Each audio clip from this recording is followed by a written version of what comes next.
देख रहे हैं इंडिया टीवी। आपके साथ मैं हूं गौनिका अरोड़ा। शाम के 5 बजने को है, वक्त हो गया है मुकाबला का। बहराइच कांड का अब हिसाब शुरू हो चुका है। योगी आदित्यनाथ की पुलिस ने उन 2 आरोपियों का एनकाउंटर कर दिया जिसने राम गोपाल पर गोली चलाई थी। आज जिन 2 आरोपियों का बहराइच पुलिस ने एनकाउंटर किया वो दोनों अब्दुल हामिद के बेटे हैं। पुलिस का दावा है कि राम गोपाल की हत्या के बाद से ये दोनों आरोपी फरार थे और नेपाल भागने की फिराक में थे, लेकिन यूपी पुलिस ने एनकाउंटर करके दोनों को गिरफ्तार कर लिया। पहले से ही बहराइच कांड पर जोरदार सियासत हो रही है। अब पुलिस के एक्शन ने सियासी सरगर्मी और बढ़ा दी है। एक तरफ योगी सरकार का फुल ऑन एक्शन शुरू हो चुका है तो दूसरी तरफ विपक्ष फेक एनकाउंटर और एक तरफा कार्रवाई का नैरेटिव सेट करने में लगा हुआ है। कुल मिलाकर बहराइच पर सियासी फाइट जारी है और इसी बीच डबल एनकाउंटर ने एक बार फिर टकरार बढ़ा दी है। आज इसी पर चर्चा करेंगे। पहले सुनिए कैसे बहराइच कांड के बाद सियासी बयानों की होड़ लगी और उसके बाद डबल एनकाउंटर जिस जगह पर हुआ वहां की एक्सक्लूसिव तस्वीरें भी आपको दिखाएंगे और एक्शन रिएक्शन पर मेहमानों से चर्चा भी करेंगे। और ये घटनाएं जो हो रही हैं वो सरकार की नाकामी की वजह से हो रही हैं। सरकार अपनी नाकामी छिपाने के लिए एनकाउंटर कर रही है। एनकाउंटर, नई परिभाषा में हाफ एनकाउंटर और भी कई परिभाषाएं जो सरकार ने बनाई हैं। अगर एनकाउंटर से ही लॉ एंड ऑर्डर बेहतर हो रहा होता तो अभी उत्तर प्रदेश कई आंकड़ों में और प्रदेशों से अच्छा होता। जीरो टॉलरेंस का नारा देने वाले उन्हें खुद अपने आप पर सोचना चाहिए। ये एडमिनिस्ट्रेटिव फेलियर था, सरकार का फेलियर था कि जब वहां पर तय था, पुलिस की जानकारी में था, तो आखिरकार आपने शांतिपूर्ण ढंग से क्यों नहीं प्रोसेशन को ले जाने दिया या उस कार्यक्रम को संपन्न क्यों नहीं करा पाए। जो लोग एक शांतिपूर्ण तरीके से एक कस्बे, गांव का या आसपास के लोगों का कार्यक्रम शांतिपूर्ण से संपन्न नहीं करा पा रहे हैं, उनसे लॉ ऑर्डर की क्या उम्मीद करेंगे आप। और फिर ये इनकाउंटर, हाफ इनकाउंटर, ये डराने के लिए हैं। आप मुझसे ना नाम बताते ना कुछ बताते, तब भी मैं कह सकता था कि इनकाउंटर किसका किया है इन्होंने। इनकाउंटर करना और नफरत को बढ़ावा देना, ये सरकार को नया तरीका मिल गया है काम करने का। ये अपनी सब नाकामी छिपा रहे हैं। याद कीजिए, उससे पहले दुनिया में कहीं ऐसा होता हो कि जब पहले इनकाउंटर पे सवाल उठाओ मंगेश पर, तो सरकार कहती है क्योंकि हमें बैलेंस करना है तो उसमें क्षत्रिय को भी मार दिया। तो ये कहां का लॉ एंड ऑर्डर है, कहां की ये व्यवस्था है जहां पर आप बैलेंस करने के लिए किसी की जान ले रहे हैं। और सरकार अपनी नाकामी छिपाने के लिए खासकर इस तरह के इनकाउंटर कर रही है।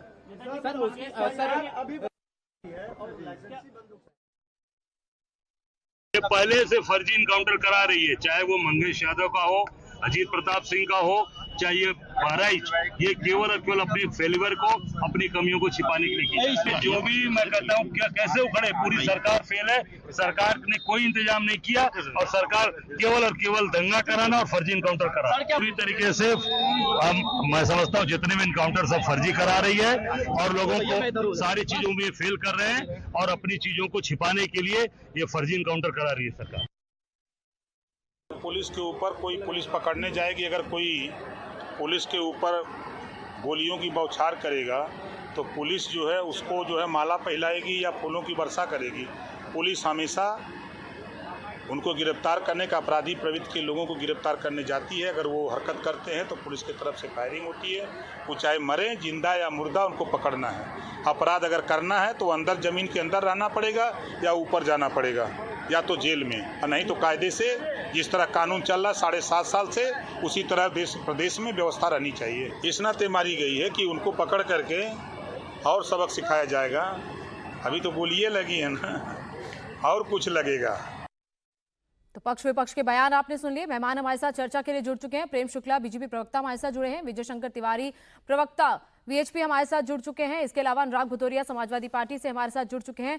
अब हमारे सहयोगी अविनाश भी हमारे साथ जुड़े हैं। अविनाश, जिस तरीके से अविनाश से पहले ये जानेंगे कि आखिर ये पूरा इनकाउंटर जिस तरीके से हुआ, जो जगह वहां पर थी, ये सारी चीजों को लेकर अविनाश से भी बात करेंगे। लेकिन इसके साथ साथ हमारे साथ मेहरदीन रंगेज जी भी जुड़ चुके हैं, AIMIM प्रवक्ता हमारे साथ इस चर्चा में जुड़े हैं।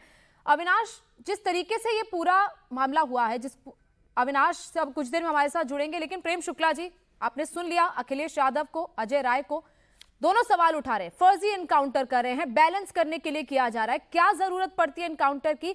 एक प्रिडिक्टेबल हो गया है कि अगर कोई अपराध होगा तो एनकाउंटर होगा ही होगा। गोरिका जी, अब ना तो अखिलेश यादव जज है ना अजय राय जज हैं, और इस देश में जो है स्टैंडर्ड ऑपरेशन प्रोसीजर है किसी भी पुलिस एनकाउंटर का। और जब भी कोई पुलिस एनकाउंटर होता है उसका नियम है, स्टैंडर्ड ऑपरेशन प्रोसीजर, उसकी मजिस्ट्रेट इंक्वायरी होती है। अगर अखिलेश यादव को और श्रीमान अजय राय को किसी भी एनकाउंटर पर आशंका है तो जजमेंट पास करने की बजाय उस एनकाउंटर के संदर्भ में उनके पास जो प्रमाण है वो प्रमाण उन्होंने मजिस्ट्रेट के सामने पेश करना चाहिए। ऐसा आज तक किसी मामले में किया नहीं उन्होंने। और फिर जाति और धर्म विशेष के अपराधियों के कवच बनकर जो कांग्रेस और समाजवादी पार्टी खड़ा हो जाती है, ये तो आतंकवादी जो श्री रामलला के मंदिर पर आतंकी हमला करने वाले जो आतंकवादी थे उनको भी उनका मजहब पूछकर श्रीमान अखिलेश यादव ने निर्दोष बताकर रिहा कर दिया था। बाद में इलाहाबाद हाईकोर्ट ने उनको आतंकवादी माना और उनको मृत्युदंड की सजा सुनाई। तो जो आतंकवादियों और अपराधियों का मजहब और जाति पूछकर उसके अपराध को जो है वो उसकी तरफ जो है आंखें मूंद लें और अपराधी की जाति और मजहब पूछकर उसको निर्दोष का सर्टिफिकेट दे दें, अब ऐसे लोगों के कहने के आधार पर किसी अपराधी को रिहा तो नहीं किया जा सकता। अगर अपराधी वहां दबिश देने गई टीम पर पुलिस फायरिंग करेगा तो पुलिस की जवाबी कार्रवाई करने का उसका संवैधानिक और विधिक अधिकार है, जिसके तहत उन्होंने कार्रवाई की है। अगर किसी के मन में अभी वो जो जिस अभियुक्त पर फायरिंग हुई है उसके पास ही मजिस्ट्रेट के सामने जाकर ये अपनी जो है पूरी हम निर्दोष थे और मुझ पर जो है मैं पुलिस को समर्पण कर रहा था और गोली मार दी, ये उसको प्ली करने का अधिकार है। लेकिन उसने प्ली नहीं किया, उसके पहले ही अजय राय और अखिलेश यादव प्ली कर दे रहे हैं। तो आप समझ ही सकते हैं कि वो सांप्रदायिकता में, विकृत सांप्रदायिकता में कितने अंधे हुए पड़े हैं। ठीक है, मैं इसका जवाब अनुराग भदौरिया से लूंगी, लेकिन उससे पहले मेरे सहयोगी अविनाश तिवारी उस स्पॉट से हमारे साथ जुड़ गए हैं जिस जगह पर ये एनकाउंटर हुआ है। अविनाश, सबसे पहले तो वो जगह दिखाइए ताकि जो मेहमान हमारे साथ जुड़े वो भी देख पाएं किस तरीके से एनकाउंटर हुआ, क्योंकि पुलिस ये कह रही है कि हथियार जहां पर छिपाए थे वहां पर उनको लेकर गई थी। जी बिल्कुल गोनिका, और मैं इस वक्त उसी स्थान पे उन्नान पारा का ये स्थान है। और देखिए, सबसे पहले तस्वीरें आपको सिलसिलेवार तरीके से दिखाऊंगा। ये पूरी तरीके से जंगल, झाड़ियों और चढ़ाई वाला क्षेत्र है। अभी भी फोर्सेस तैनात है, उत्तर प्रदेश पुलिस अभी भी यहाँ पे तैनात है, चूंकि कुछ देर पहले ही यहाँ पे एनकाउंटर हुआ था। अब चूंकि इस पूरी स्थिति को देखिए कि किस तरीके से यहाँ पे बड़ी बड़ी झाड़ियां हैं, पूरा पेड़ है, जंगल तरीके से ये पूरे रास्ता है। और जो अपराधी किस्म के लोग होते हैं वो यहाँ पे अपने हथियारों को छिपाने के लिए और तमाम अवैध चीजों को जो है छिपाने के लिए इस जगह का इस्तेमाल करते हैं। अब आपको मैं नीचे लेके चलता हूँ जहाँ पे एनकाउंटर हुआ, यानी कि जब हथियार बरामद किया पुलिस ने यहाँ से, तो वो गन लोडेड थी और उस लोडेड गन से जो दोनों आरोपी हैं वो पुलिस पर अटैक करना चाह रहे थे कि ताकि पुलिस पर यहाँ अटैक करके इन खेतों के रास्ते वो नेपाल भागने में कामयाब हो जाए। चूंकि यहाँ से नेपाल की दूरी बहुत ही कम है, अगर बात करें, अगर वो पुलिस पे अटैक करने पे कामयाब हो जाते तो जाहिर तौर से बात है कि इन रास्तों से वो नेपाल भागने में भी कामयाब हो जाते। अब इस रास्तों को देखिए किस तरीके से ये चढ़ाई वाला रास्ता है, झाड़ियों से पूरा घिरा हुआ ये रास्ता है और यहीं पर आकर के उन्होंने अपने हथियारों को छिपाया था। पुलिस ने जब उनसे ये हथियार बरामद किए तो उसके बाद वो लोडेड गन थी, यानी कि जिस हथियार से राम गोपाल मिश्रा को मर्डर किया गया, उसकी हत्या की गई, उसके बाद वो जो लोडेड गन थी उसको ला करके यहाँ पे छिपाया गया और पुलिस ने जब उसको बरामद किया तो यहीं पर एनकाउंटर हुआ। और यहाँ पे अगर बात किया तो अभी भी खून के निशान पड़े हुए हैं, यानी कि ताजे खून के निशान आप ये देख सकती हैं।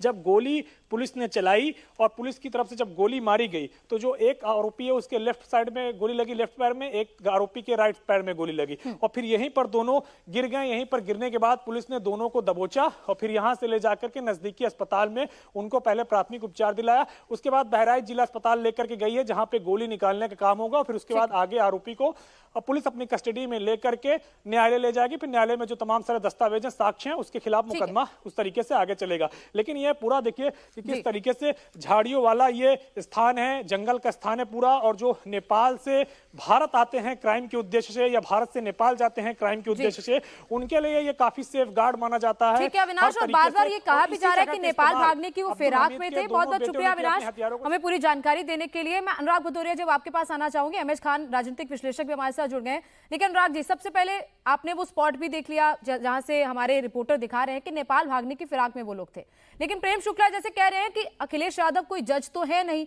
और तस्वीर भी सामने आ रही है कि पत्थर भी चल रहे थे, और जो तालीम नाम का शख्स जिसका एनकाउंटर हुआ है उसके हाथ में पिस्टल भी थी।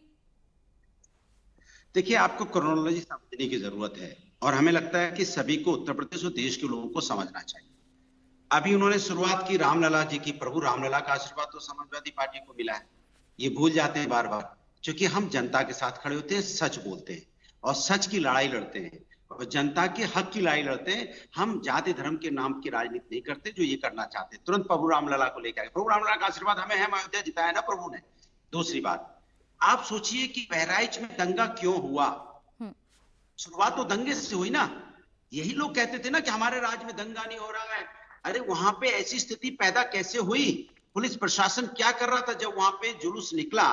जब विसर्जन का जुलूस निकलता है तो उस रास्ते को पुलिस पूरी तरह से उस रास्ते को कैप्चर करती हुई, उसको फॉलो करती हुई चलती है। वहां पे इंटेलिजेंस डिपार्टमेंट होता है। इंटेलिजेंस डिपार्टमेंट की रिपोर्ट आपको आपकी क्या कर रही थी, जरा बताइए मुझे। आपका खुफिया विभाग क्या कर रहा था, मुझे बताइए। इसके मतलब पुलिस प्रशासन पूरी तरह फेल हुआ, और पुलिस प्रशासन जब फेल हुआ तो इस तरह की घटना घटी। फिर जब ये घटना घटी तो उस घटना से दंगा हुआ, हमारे एक साथी की मौत हुई। उसको देखिए, एक साथी की मौत हुई, उसके बाद फिर पुलिस तब एक्टिव होती है। उसके पहले एक्टिव होती तो हमारे बीच में आज रामगोपाल होता ना, अगर पुलिस पहले से एक्टिव होती। तो जब रामगोपाल की हत्या होती है उसके बाद पुलिस एक्टिव होती है। फिर पुलिस छुपाना क्या चाहती है इनकाउंटर के माध्यम से, भी पुलिस को बताना पड़ेगा। क्या छुपाना चाहते हो आप भाई? आप इनकाउंटर तो समस्या का, हर समस्या का समाधान इनकाउंटर आपने निकाल दिया। माने आप अपनी जिम्मेदारी से भाग जाते हैं। हर बात पे एक ही रट लगाए रहते हैं कि नहीं वो गोली चलाएगा तो क्या फूल बरसाएंगे, गोली चलाएगा तो फूल। अगर इतने अपराधी उत्तर प्रदेश में हैं तो उत्तर प्रदेश में जंगल राज चल रहा है, तो ये बोलिए ना कि उत्तर प्रदेश में जंगल राज चल रहा है, यहाँ अपराधी किसी कंट्रोल में नहीं है, पुलिस पे गोली चला दे रहे हैं। ठीक है, आप तो कह रहे थे कि उत्तर प्रदेश में कानून व्यवस्था स्वस्थ हो गई है, कानून व्यवस्था एकदम ठीक है, यहाँ अपराधी उत्तर प्रदेश छोड़ के भाग गए। लगातार घटनाएं पे घटना घट रही है। जिस तरह से आप इनकाउंटर भी, काउंटर का इनकाउंटर भी करते हैं। आपने मंगेश यादव का जब इनकाउंटर हुआ, हम लोगों ने हल्ला बचाया तो इन्होंने वहां पे अनुप सिंह का इनकाउंटर कर दिया। ठीक है आप क्या करना चाहते हो? ठीक है, मैं लॉ एंड ऑर्डर, देखिए लॉ एंड ऑर्डर पर सवाल उठ ही रहे हैं और कार्रवाई भी हुई है, मैं उसका जवाब भी ले लूंगी प्रेम शुक्ला जी से। लेकिन विजय शंकर तिवारी जी, एक बयान आया सरवर चिश्ती का कि मुसलमानों को परेशान करेंगे तो फूल नहीं बरसेंगे, एक्शन का रिएक्शन होगा, ये न्यूटन का लॉ है, कुदरत का कानून है।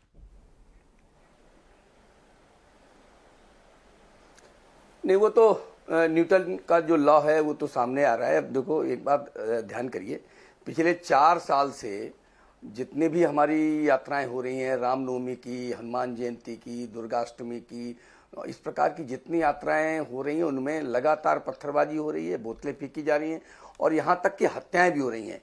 वो कर्नाटक भी हो सकता है, वो कर्नाटक में भी हुआ है, गुजरात में भी हुआ है, राजस्थान में भी हुआ है, मध्य प्रदेश में भी हुआ है, बंगाल में भी हुआ है, बिहार में भी हुआ है और दिल्ली में भी हुआ है, और अभी आप वहाँ भी देख रही हैं बहराइच की हिस्सा दुर्गा जो यात्रा है उसमें हो रही है और हत्याएं तक हुई हैं। तो ये ट्रेंड समझ लीजिए। और ये क्यों हो रही है? क्योंकि उनके वकील टीवी चैनल में आकर के बैठ रहे हैं। एक कन्हैया जब राजस्थान में मारा गया था और उसका गला काटा गया था, क्योंकि उसने कोई एक नूपुर शर्मा के लिए एक पोस्ट कर दी थी, केवल इसलिए उसका गला काटा गया था, मैं कहता हूं। और दूसरा कन्हैया उसका सपोर्ट कर रहा था। यहां हमारी विडंबना यह है कि जो कुछ हिंदू नामधारी लोग हैं वो इनके वकील बने हुए हैं। ये तो गजवाए हिंद का लेकर सारा परचम घूम रहे हैं और कुछ हमारे हिंदू नामधारी उनकी वकालत कर रहे हैं। मैं उनसे एक बात ये कहना चाहता हूं कि बचेंगे वो भी नहीं। दुनिया का इतिहास देख लीजिए आप, ये सीरिया नहीं है, ये पाकिस्तान नहीं है। यानी आप कहेंगे ये मस्जिद के सामने क्यों जा रहे थे? यानी भारतवर्ष में मस्जिद के सामने से आप कोई अपनी यात्रा निकालेंगे, बाध्य है क्या? यानी मस्जिद के सामने से यात्रा निकालेंगे तो आप उनको गोली मार देंगे। राम गोपाल मिश्रा की क्या कमी थी भाई? उसने उसको खींचकर घर के अंदर ले गए, उसके नाखून उखाड़े, उसका गला काटा, उसको 35 छर्रे ध्यान में आए हैं, उसको गोलियां मारी गई। इतनी नृशंस हत्या करने के बाद अगर कोई उसकी वकालत करता है तो पहले तो उस पर टिप्पणी ठीक है, उसी पोस्टमार्टम रिपोर्ट पर मैं और सुनिए ये ट्रेंड, एक मिनट राज जी प्लीज, बीच में नहीं, पुलिस ने बाकायदा अपनी प्रेस की है। और सुनिए बीच में नहीं, ट्रेंड जो है, ये ट्रेंड जो है, ये ट्रेंड रोका जाना चाहिए। एक बात मेरी, 10 सेकंड मैं कहता हूं, जब इस प्रकार की जहां भी घटना हुई है, हम सरकार की शरण में गए हैं, हमने सरकार से निवेदन किया है, हमने सरकार से अपील की है, और जहां भी कोई कार्रवाई सरकार ने की ठीक है, वही सरकार की कार्रवाई पसंद नहीं आ रही है विपक्ष को। मैं अनुराग जी आऊंगी आपके पास, बाकी तो मेहमान भी उनसे एक रिएक्शन। एक सेकंड, एक मिनट अनुराग जी, मेहरदीन जी एक सेकंड रुक जाइए प्लीज। ठीक है विजय जी, सुन लिया, ठीक किया है। 10 सेकंड, ज्यादा नहीं। जल्दी से अनुराग जी, जल्दी से। की आवाज बोल के आप चले जाते हो। अरे हिंदू भी तो है, मुस्लिम है, सिख है, ईसाई है, सब तो अपने हैं। आप क्यों झूठ बोले नाखून उखाड़े गए? ऐसा नहीं हुआ। हमारे वो भी रामगोपाल मिश्रा की मौत हुई, वो भी अपना व्यक्ति। ठीक है अनुराग जी, ठीक है, यहाँ भी आप झूठ बोल रहे हैं। ठीक है, मैं पोस्टमार्टम रिपोर्ट को लेकर एक सेकंड आप रुक जाइए प्लीज, आप दोनों की बात मैंने सुन ली। ठीक है, ठीक है विजय जी, ठीक है अनुराग जी, सुन लिया आप दोनों को मैंने। मेहरदीन जी क्या करना चाहते हैं? सोशल मीडिया के माध्यम अरे सर रुक जाइए प्लीज, हमारे बीच में जो नफरती बोले जाते हैं, ये ठीक नहीं है। ठीक है अनुराग जी। मेहरदीन जी, पोस्टमार्टम रिपोर्ट को लेकर देखिए, उसमें कई ऐसे खुलासे हुए, 22 गोलियां मारी गई, सर से लेकर छाती तक ऐसे वार किया गया, किसी भारी वस्तु से प्रहार किया गया, कई चोटें लगी हैं। ये कैसा, अगर चलिए छत पे जाकर उसने झंडा उतारा रामगोपाल मिश्रा ने, जैसा कि वीडियो में दिख रहा है, लेकिन उसके बाद इस तरीके से हत्या। देखिए मैडम, आप भी जो है ना इस प्रोपेगेंडा में फंस गए हैं बीजेपी की आईटी सेल के। सर मैं किसी प्रोपेगेंडा, देखिए आप ये मीडिया पर मत आया कीजिए, आप मीडिया पे मत आया कीजिए, आपसे जो सवाल पूछा जाता है उस पे आया कीजिए सर प्लीज। नहीं, आपको एक्सपोज करने के लिए, आपको आईना दिखाने के लिए आए हैं। मुझे आप एक्सपोज मत कीजिए, हम तो आपको आईना दिखा रहे हैं। एक्सपोज मत कीजिए, ना तो उनको करंट लगा, ना उनके नाखून। आप सरकार के बारे में जो कहना चाहे आप मुझे एक्सपोज करने नहीं आए। अच्छा चुप रहिए एक मिनट, आप मुझे एक्सपोज करने नहीं आए। ये एक्सपोज ऐसे वर्ड्स मत यूज कीजिए। आप कह रही हैं ना सवाल का जवाब दीजिए, वो आप दे सकते हैं। लगाया गया, 25 गोली मारी गई, आपकी मीडिया, गोदी मीडिया ही तो सारी दुनिया में बता रही थी। पोस्टमार्टम रिपोर्ट में है 22 छर्रे लगे, आप ही तो लोग बता रहे थे। आपको एक्सपोज कर दिया वहां के डॉक्टर ने, जिन्होंने वो जो पोस्टमार्टम रिपोर्ट बनाई है। अरे मैडम आप सुनिए, आप ही इस पूरे देश का माहौल खराब कर रही है। आप ही लोगों को उकसाने का काम कर रही है। और जो बीजेपी के प्रवक्ता आप बताइए, सहयोग है या प्रयोग है ये? जो पोस्टमार्टम आप ये बताइए, पैटर्न समझिए। आप ये पैटर्न समझिए, पैटर्न क्या है ये? आपको सीधा सवाल का जवाब देना है। लगातार पहले धार्मिक यात्रा निकाली जाती है, बिना परमिशन के यात्रा निकलती है, मस्जिद के सामने जाते हैं, वहां पर नंगा नाच करते हैं, फिर जो है वहां पर पथराव करते हैं, गाली गलौज करते हैं, फिर उधर से भी जब कोई जवाबी कार्रवाई होती है फिर उनके एनकाउंटर किए जाते हैं, फिर उनके घर पे बुलडोजर चलाया जाता है, फिर उनकी दुकानों को लूटा जाता है। तो ये पैटर्न पूरा जो सरकार का है और सरकार का फेलियर रहा। जब वो गोपाल मिश्रा जो मरे, उनकी शव यात्रा निकाली गई, 5 किलोमीटर की शव यात्रा निकाली गई, उसमें लोगों के पास हथियार थे। ये कहां से आए? कहां थी आपकी ILO जो आपकी इंटेलिजेंट है, वो कहां पे थी यूपी की? ये पूरा फेलियर इन सब चीजों का, बयानबाजी का, इस्लामोफोबिया से ग्रस्त है कि बटोगे तो कटोगे। ये बयान कौन दे रहा है? इस तरीके से पूरे देश को माहौल खराब करा जा रहा है, मुसलमानों को दुश्मन दिखाया जा रहा है देश का। तो ये परसेप्शन जो बनाया जा रहा है, और उसकी क्या गलती थी मिश्रा जी की, बेचारे की, बच्चे की, उसकी? आपने उसको जो है उसकी हत्या करवा दी। आपके जैसे जहरीली बोलों की वजह से उस बच्चे की आज हत्या हुई, उसकी 6 महीने पहले शादी हुई थी। हम कंडेम करते हैं ऐसी किसी भी गतिविधि को, मगर ये लगातार आप जो हिंसा का माहौल पूरे देश में बना रहे हैं यात्राओं के द्वारा, आप ऐसे बैड एलिमेंट लोगों को वहां पर यात्रा नहीं। और फिर एनकाउंटर की बात सुनिए, जब उसकी जो लड़के की जिसका एनकाउंटर हुआ है, 2 लड़कों का, उसकी बहन ने कल क्या कहा था? उसकी बहन ने कल कहा था कि हमारे दोनों भाइयों को STF टीम उठा के ले गई। आज उनका एनकाउंटर हो जाता है। एनकाउंटर का पैटर्न समझिए।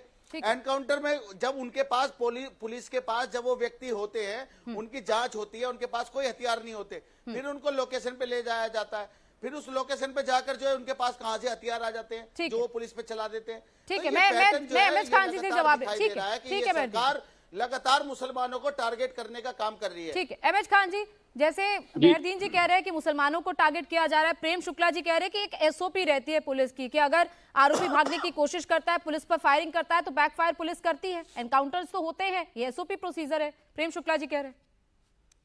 नहीं वो ठीक कह रही हैं आप, लेकिन सवाल इस बात का है कि जब जुलूस जा रहा था तो सीआईडी कहाँ थी, एलआईयू कहाँ थी, पुलिस कहाँ थी? क्यों गोपाल मिश्रा जी को छत पर चढ़ने दिया पुलिस ने या भीड़ ने?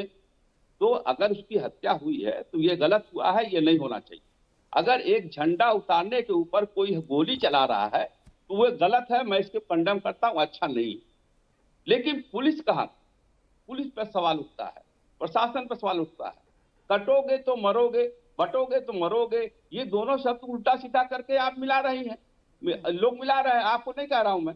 लेकिन सवाल इस बात का है कि जब उसकी अंत्येष्टि हो गई, जब उसकी गोली लग गई, तो ये 150 से 200 घर जलाए गए, क्या उन पर मुकदमे कायम हुए? ये एक क्राइम नहीं है क्या? जो 200 घर जलाए गए, 1.5 किलोमीटर के अंदर घर जलाए गए, उनमें दोषी कोई है कि नहीं है? अस्पताल फूका गया, उसमें कोई दोषी है कि नहीं है? घरों को जलाया गया, ट्रैक्टर ट्राली जलाई गई जो किसानों के काम आती है, मोटरसाइकिल जलाई गई, गाड़ी जलाई गई, इसमें कोई अपराधी गिरफ्तार हुआ कि नहीं हुआ? यह होना चाहिए कि नहीं होना चाहिए? ये दुर्घटना बहुत दुर्भाग्यपूर्ण है, इससे बचना चाहिए सबको।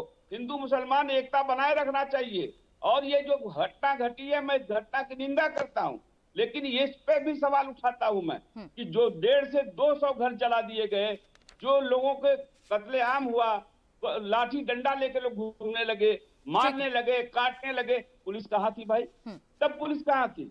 13 तारीख की घटना है, 14 तारीख को 5000 आदमी डंडा लाठी लेके टहल रहे हैं, पुलिस क्या कर रही थी? ठीक है प्रेम शुक्ला जी, पुलिस नहीं कुछ कर रही थी और घरों को जला रही थी। अब पुलिस के सामने घरों को जलाया गया, ठीक है, ट्रैक्टर जलाया गया, गाड़ी जलाया गया, अस्पताल तक को फूंक दिया गया। ठीक है, मैं इसी का जवाब प्रेम शुक्ला जी से ले लूं। प्रेम शुक्ला जी, इंटेलिजेंस फेलियर तो है, पुलिस का फेलियर है, कैसे इतनी बड़ी हिंसा हो जाती है जब पता है कि इस तरीके से जुलूस निकलते हैं? और यूपी में कई बार ऐसा होता है, अगर विसर्जन के दौरान ऐसी यात्रा निकल रही है तब किस तरीके से पुलिस क्या कर रही थी? हाथ पे हाथ बांध के खड़ी थी, क्योंकि कई घंटे तक ये होता रहा। देखिए, मैं ये जानना चाह रहा हूँ कि मस्जिद के सामने से जुलूस निकलना इस देश में संविधान के तहत अलाउड है कि यहाँ इस्लामिक शरीयत लागू हो गई है? का मसला नहीं है। और अगर किसी ने झंडा उतार दिया तो उसके खिलाफ पुलिस पर शिकायत की जा सकती है कि नहीं की जा घर सकती के ऊपर से हुआ है है? उसकी हत्या, देखिए बीच में बकवास मत करें, मैं किसी के बीच में बोल नहीं रहा था, जी एक मिनट रुक जाइए, मैं शांति से सुन रहा था, बकवास मत करें यहाँ, सांप्रदायिकता का जहर न फैलाएं यहाँ, प्रेम शुक्ला जी जरा प्लीज, बकवास मत कर, एमएच खान जी, प्रेम शुक्ला जी प्लीज, भाषा की मर्यादा, भाषा की मर्यादा, शांत रहो भाई। ठीक है एमएच खान जी, सुन लिया, मैं उसका जवाब ले रही हूँ। आपने इंटेलिजेंस फेलियर का सवाल उठाया, मैं उसका जवाब ले रही हूँ। एक मिनट रुक जाइए अब प्रेम शुक्ला जी। देखिए अगर इंटेलिजेंस फेलियर होगी तो उसकी जांच होगी, उसके लिए जो फेल हुआ होगा वो भी दंड का पात्र होगा। लेकिन अगर किसी ने झंडा उतार दिया तो उसकी हत्या करने वाले हत्यारों का समर्थन किया जाएगा क्या? और ये कह रहे हैं कि वहां पर बहुत लोगों को मार काट दिया, किसको मार काट दिया भाई?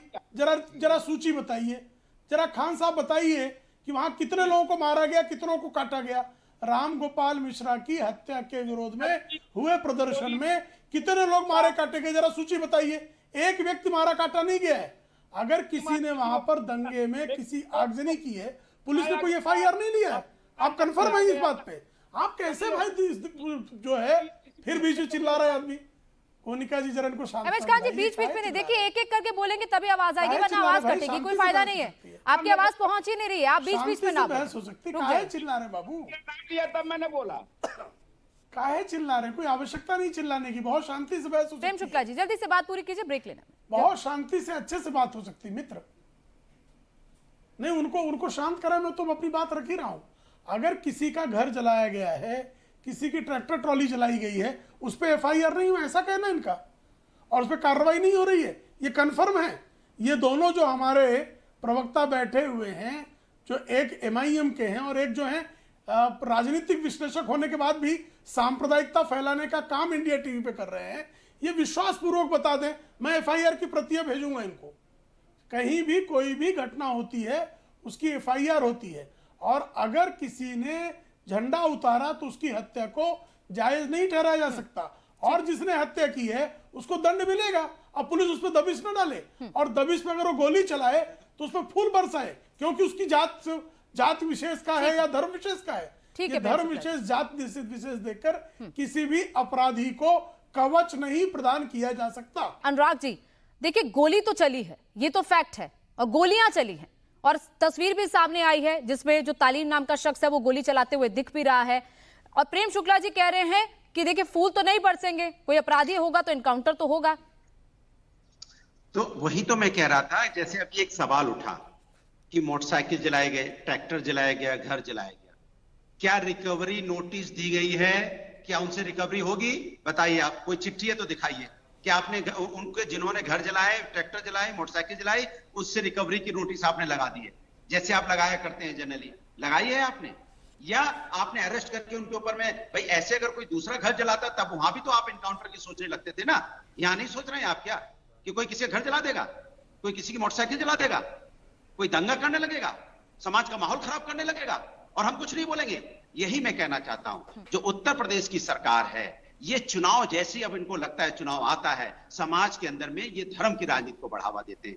चाहे हिंदू हो, चाहे मुस्लिम हो, चाहे सिख हो, चाहे ईसाई हो, सब अपने खून है, अपना खून है। किसको लड़ा रहे हो आप? हिंदुस्तान में लोगों को लड़ा के आप राजनीति करना चाहते हो? शर्म आती है ऐसी राजनीति पे। ऐसी राजनीति को आपको भी त्याग देना चाहिए शुक्ला जी, जहां धर्म के नाम पर राजनीति करके दूसरों को लड़ाया जा रहा हो। ये साफ साफ पता चल रहा है कि हम एक दूसरे को लड़ा के अपनी राजनीति की रोटी सेक रहे हैं। बताइए ना कितने नेताओं के बेटे इस दंगे में पाए जाते हैं? बताइए, आपसे पूछता हूं, बताइए कितने बीजेपी के नेता जो जिनके नेताओं के बच्चे विदेशों में पढ़ते हैं, कितने नेताओं के बेटे पाए जाते हैं? कितने अधिकारियों के बेटे पाए जाते हैं? गरीब बच्चे बेचारे, चाहे बीजेपी, चाहे हिंदू हो, चाहे मुस्लिम हो, गरीब बच्चे बेचारे, 18 साल, 19 साल, 20 साल, 21 साल के बच्चे, या तो उनको गोली लगती है या गोली मारे जा रहे हैं, या इस दंगे में वो शामिल हो जाते हैं, क्योंकि उनके पास अभी उतना उनको जिस तरह से ब्रेन वॉश किया जाता है, जिस तरह से उनको उकसाया जाता होगा, जिस तरह से उनके साथ ये घटना होती है। मैं तो उनके साथ हूं, उन बच्चों के साथ। मैं तो कहता हूं, रामगोपाल मिश्रा जिसकी शादी भी बच्चे की 6 महीने पहले शादी हुई, कौन लोग हैं जिसने उसको भड़काया होगा? कौन लोग हैं जिसने उसको उकसाया होगा? वो कौन लोग हैं जिन्हें उसको चढ़ाने पर मजबूर किया होगा? ये जानना चाहता है पूरा हिंदुस्तान, पूरा उत्तर प्रदेश जानना चाहता है, क्योंकि उतना मेच्योर नहीं है जितना कि इतनी बड़ी घटना हुई, फिर उस पर गोली चलाने वाले। माने पूरी तरह से आप देश को, प्रदेश को क्या बनाना चाहते हैं आप, और यहाँ पे डिफेंड भी करना चाहते हैं। आपको मान लेना चाहिए कि हमारी पुलिस की नाकामी रही, इंटेलिजेंस डिपार्टमेंट फेल हुआ, एलआईयू डिपार्टमेंट फेल हुआ, पुलिस प्रशासन फेल हुआ, और उन पे कार्रवाई करके ठोक के कार्रवाई करनी चाहिए थी, ठोक के कार्रवाई करनी चाहिए आपको पुलिस प्रशासन पे, जो आप करते नहीं। इसीलिए पुलिस प्रशासन हमेशा उनकी नाकामी की वजह से घटनाएं हो रही है, या तो उनकी नाकामी की वजह से घटनाएं हो रही है, या वो आंख बंद कर लेते हैं। अभी ये इसके ऊपर इंक्वायरी होनी चाहिए। मैं तो कहता हूं कुछ देर के लिए राजनीति छोड़ दीजिए, छोड़ दीजिए राजनीति। अपने ही लोग जल रहे हैं, अपने ही लोग मर रहे हैं, अपने ही लोग कट रहे हैं। बांटोगे तो कटोगे। अरे चंद सत्ता में लाने के लिए हम आपस में लड़ जाएं, खून खराबा कर ले। कल हम शुक्ला जी आपस हम ही ना हो, आप भी ना हो, फिर डिबेट का मतलब क्या होगा? हमारा होना जरूरी है, आपका होना जरूरी है, सबका होना जरूरी है, तब तो हम आपस में राजनीति की बात करेंगे। ठीक है, बिल्कुल सौहार्द बना रहना चाहिए, हर कोई चाहता है। समाज में सौहार्द नहीं होगा तो समाज में शांति कैसे स्थापित होगी? लेकिन विजय शंकर जी, एक शब्द बहुत चल रहा है, बटोगे तो कटोगे, लेकिन इसको लेकर अफजाल अंसारी कह रहे हैं कि ये नारा इसलिए दिया गया, ये कोडवर्ड है कि ये अराजक तत्वों को एक संदेश दिया जाता है, एक हिंट दिया जाता है हिंसा करने का।